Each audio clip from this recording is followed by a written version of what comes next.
ಇವತ್ತಿನ ಈ ಪತ್ರಿಕಾಗೋಷ್ಠಿಗೆ ಉಪಸ್ಥಿತರಿರುವ social media ವರದಿಗಾರರು ಮತ್ತು ಪ್ರಿಂಟ್ ಮೀಡಿಯಾ ವರದಿಗಾರರಿಗೆ ನಮ್ಮ ಈ ಪತ್ರಿಕಾಗೋಷ್ಠಿಯಲ್ಲಿ ಸ್ವಾಗತವನ್ನು ಕೋರುತ್ತಾ, ವಿಶೇಷವಾಗಿ ಇವತ್ತು ಪತ್ರಿಕಾಗೋಷ್ಠಿಗೆ ತಮ್ಮನ್ನು ಆಹ್ವಾನಿಸಿದ ಕಾರಣ, ಮಂತಾನೆ ಈ ರಾಜ್ಯ ಕಂಡ ಅಪ್ರತಿಮ ರಾಜಕಾರಣಿ, ಮುತ್ಸದಿ ರಾಜಕಾರಣಿ ಸಿದ್ದರಾಮಯ್ಯನವರು ದೇಶದ ಇತಿಹಾಸದಲ್ಲಿ ಒಂದು ಹೈಕಮಾಂಡಿಗೆ ಏನು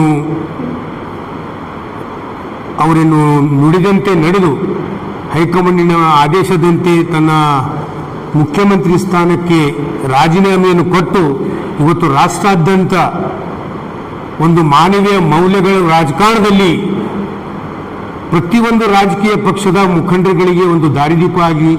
ಇವತ್ತು ಅವರು ಉತ್ತುಂಗಕ್ಕೆ ಹೋಗಿದ್ದಾರೆ. ಅವರ ಮಾರ್ಗದರ್ಶನ ನೂತನವಾಗಿ ರಚನೆ ಆಗ್ತಕ್ಕಂಥ DK ಶಿವಕುಮಾರ್ ಅವರ ಸರ್ಕಾರಕ್ಕೆ ಬಹಳ ಅತ್ಯವಶ್ಯಕವಾಗಿದ್ದು, ಮತ್ತು ಕಾಂಗ್ರೆಸ್ ಪಕ್ಷ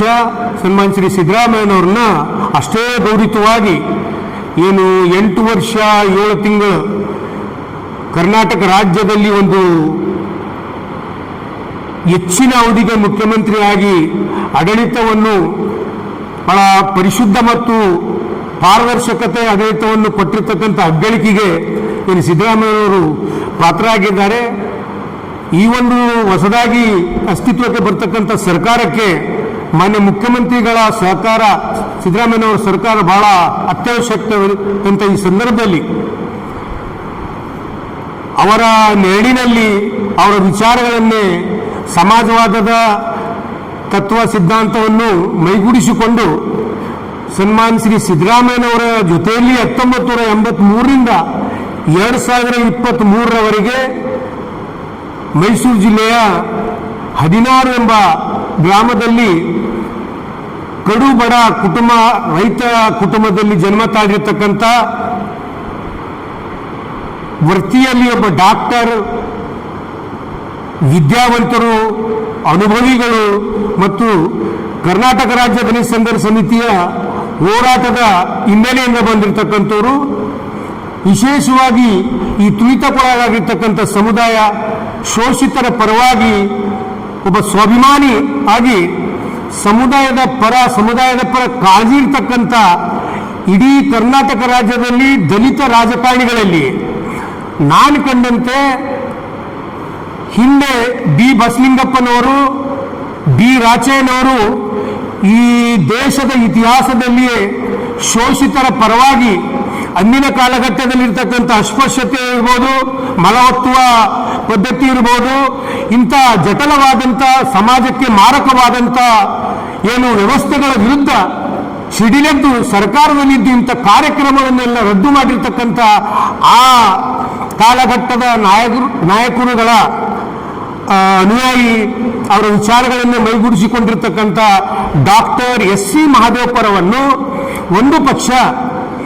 ಈ DK ಶಿವಕುಮಾರ್ ಅವರ ಸರ್ಕಾರದಲ್ಲಿ ಉಪಮುಖ್ಯಮಂತ್ರಿ ಸ್ಥಾನವನ್ನು ಸೃಷ್ಟಿ ಮಾಡಿದಲ್ಲಿ ಮೀಸಲಾತಿ ಅಡಿಯಲ್ಲಿ ಒಂದು ವೇಳೆ ಉಪಮುಖ್ಯಮಂತ್ರಿ ಸ್ಥಾನ ಕೊಡಬೇಕಾದರೆ ಆ ಹುದ್ದೆಗೆ ಸೂಕ್ತವಾದಂಥ ವ್ಯಕ್ತಿತ್ವ, ಸಮುದಾಯ ಪರವಾದಂಥ ಕಾಳಜಿ, ಅನೇಕ ಏರುಪೇರುಗಳ ಮೂಲಕ ಅನೇಕ ಶೋಷಣೆ, ಅಸಮಾನತೆ, ಅಸ್ಪೃಶ್ಯತೆ ಮಧ್ಯೆ ಸಿಡಿಲೆದ್ದು ಬಂದಿರತಕ್ಕಂಥ ಒಬ್ಬ ಸಂಘಟನೆಕಾರ, ನೋವಿನಿಂದ ಹಸುವಿನಿಂದ ಕುಟುಂಬದಿಂದ ಬಂದಿರತಕ್ಕಂಥ ಡಾಕ್ಟರ್ SC ಮಹದೇವಪ್ಪರವ್ರನ್ನ ಉಪಮುಖ್ಯಮಂತ್ರಿಯಾಗಿ ಮಾಡಬೇಕಂತಕ್ಕಂಥ ಒಂದು ಬೇಡಿಕೆ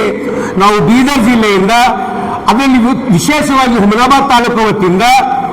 ಡಾಕ್ಟರ್ SC ಮಹದೇವಪ್ಪನವರಿಗೆ ಉಪಮುಖ್ಯಮಂತ್ರಿ ಸ್ಥಾನ ಮಾಡೇಬೇಕು, ಅವರೊಬ್ಬರೇ ಸೂಕ್ತ ದಲಿತ ನಾಯಕರಂತಕ್ಕಂಥ ಒಂದು ಅಭಿಪ್ರಾಯ ನಮ್ಮ ಈ ಭಾಗದಲ್ಲಿ. ಎಂದು ಸಿದ್ದರಾಮಯ್ಯ ಅವರಿಗೆ ಜನತಾದಳದಿಂದ ಉಚ್ಚಾಟನೆ ಆದಾಗ ಅವರ ಜೊತೆಯಲ್ಲಿ ಡಾಕ್ಟರ್ SC ಮಹದೇವಪ್ಪ ಮತ್ತು ಸತೀಶ್ ಜಾರಕಿಹೊಳಿಯನ್ನು ಕೂಡ ಉಚ್ಚಾಟನೆ ಮಾಡಿದರು. ಅಂಥ ಸಂದಿಗ್ಧ ಪರಿಸ್ಥಿತಿಯಲ್ಲಿ ಡಾಕ್ಟರ್ SC ಮಹದೇವಪ್ಪ ಅವರು ಸಿದ್ದರಾಮಯ್ಯನವರ ಒಡನಾಡಿಯಾಗಿ ಅವರ ಹೆಜ್ಜೆಯಲ್ಲಿ ಹೆಜ್ಜಿತ್ತು. ಅವರ ಸಂಕಷ್ಟ ಸಂದರ್ಭದಲ್ಲಿ ಅವರಿಗೆ ಕೈ ಬಿಡಲಾರದೆ ಅವರಿಗೆ ಧೈರ್ಯ ತುಂಬಿ ಇವತ್ತು ಸಿದ್ದರಾಮಯ್ಯನವರು ಇಷ್ಟೊಂದು ಉತ್ತುಂಗಕ್ಕೆ ಬೆಳೀಲಿಕ್ಕೆ ಯಾರಾದರೂ ಕಾರಣೀಭೂತರಿದ್ದಾರೆ ರಾಜಕಾರಣದಲ್ಲಿ ಅವರ ಪರವಾಗಿ ಅಂದ್ರೆ ಅದು ಡಾಕ್ಟರ್ ಎಸ್ ಸಿ ಮಾಧವ್ ಅವರು. ಬಹಳ ಬಡತನದಿಂದ ವಿದ್ಯೆಯಲ್ಲಿ ಡಾಕ್ಟರ್ ಆಗಿದ್ದಾರೆ, ಅಪಾರ ಅನುಭವ ಇದೆ. 83ರಿಂದ ಇಲ್ಲಿ ತನಕ ಸತತವಾಗಿ ಗೆಲುವನ್ನು ಕಂಡಿರ್ತಕ್ಕಂಥ, ಶೋಷಿತರ ಪರವಾಗಿ ಗಟ್ಟಿದಿನಿಯಾಗಿ ವಿಧಾನಸಭೆಯಲ್ಲಿ ಸಮುದಾಯದ ಪರವಾಗಿ, ಸಮುದಾಯದ ಮೇಲೆ ಅನ್ಯಾಯ ಆದಾಗ, ಅತ್ಯಾಚಾರ ಆದಾಗ, ಶೋಷಣೆ ಆದಾಗ, ಅಸ್ಪೃಶ್ಯತೆ ಜಾರಿಯಲ್ಲಿದ್ದಾಗ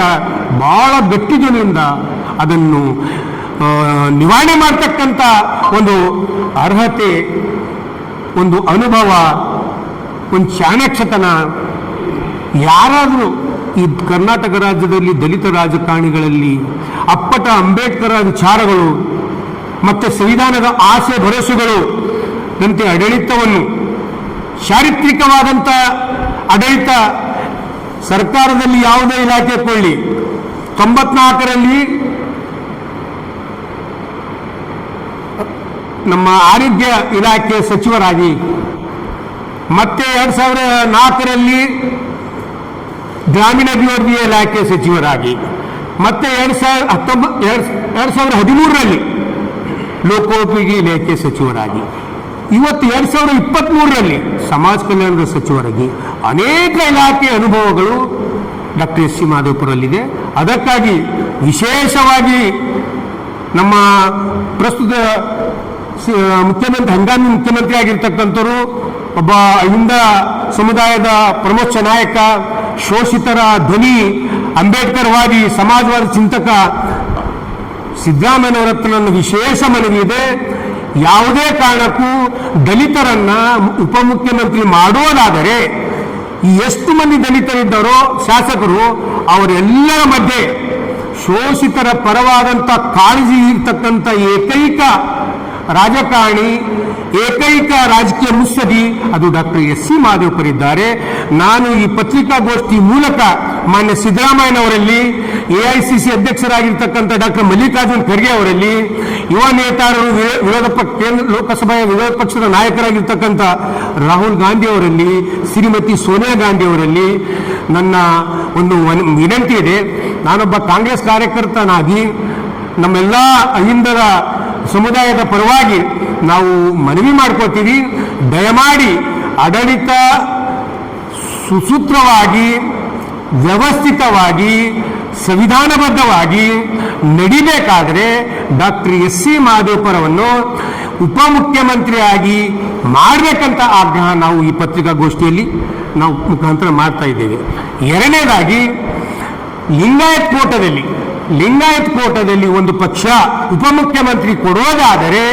ಒಬ್ಬ ಯುವಕ, ಕ್ರಿಯಾಶೀಲ, 2 ಸಲ ಸಚಿವರಾಗಿ ಬೀದರ್ ಜಿಲ್ಲೆಯ ಸರ್ವಾಂಗೀಣ ಅಭಿವೃದ್ಧಿಗೆ ಟೊಂಕ ಕಟ್ಟಿ ನಿಂತು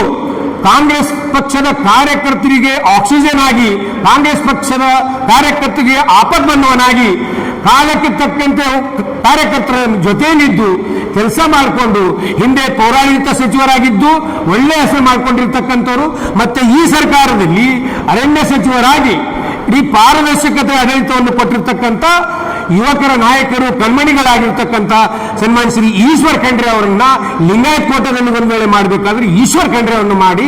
ಈ ಹೈದರಾಬಾದ್ ಕರ್ನಾಟಕ, ಕಲ್ಯಾಣ ಕರ್ನಾಟಕದ ಸರ್ವಾಂಗೀಣ ಅಭಿವೃದ್ಧಿಗೆ ಈ ಭಾಗದ ಕಾರ್ಯಕರ್ತರ ಒಂದು ಬಲ ತುಂಬಲಿಕ್ಕೆ, ಕಾರ್ಯಕರ್ತರನ್ನು ಪ್ರೋತ್ಸಾಹ, ಕಾರ್ಯಕರ್ತರ ಕಷ್ಟ ಕಾರ್ಪಣೆಗಳಿಗೆ ಸಹಕಾರಿ ಇರತಕ್ಕಂಥವ್ರು ಬೆಳ್ತಕ್ಕಂಥ ಈ ಭಾಗದ ಕ್ರಿಯಾಶೀಲ ರಾಜಕಾರಣಿ ಈಶ್ವರ್ ಖಂಡ್ರೆ ಅವರನ್ನ ಉಪಮುಖ್ಯಮಂತ್ರಿಯಾಗಿ, ಲಿಂಗಾಯತ್ ಕೋಟದ ವಿಷಯ ಬಂದ್ರೆ ಈಶ್ವರ್ ಖಂಡ್ರೆಯನ್ನು ಮಾಡಬೇಕು. ದಲಿತರ ಕೋಟ ಅಂತ ಬಂದಾಗ ಡಾಕ್ಟರ್ ಎಸ್ ಸಿ ಮಾಧವಪುರವನ್ನು ಮಾಡಬೇಕಂತ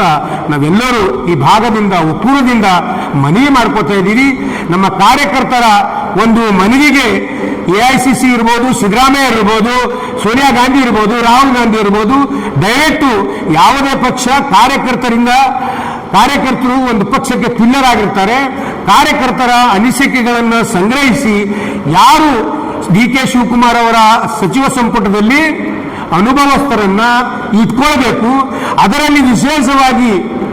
31 ಜಿಲ್ಲೆಗಳಲ್ಲಿ ಹುಬ್ಬಳ್ಳಿ ಮಟ್ಟದಿಂದ ಜಿಲ್ಲಾ ಮಟ್ಟದವರೆಗೆ ಪ್ರತಿಯೊಂದು ತಾಲೂಕು, ಪ್ರತಿಯೊಂದು ಜಿಲ್ಲೆಯಲ್ಲಿ ದಲಿತರನ್ನ, ಹಿಂದುಳಿದವರನ್ನ, ಅಲ್ಪಸಂಖ್ಯಾತರನ್ನ, ಲಿಂಗಾಯತರನ್ನ, ರೈತರನ್ನ ಬಹಳ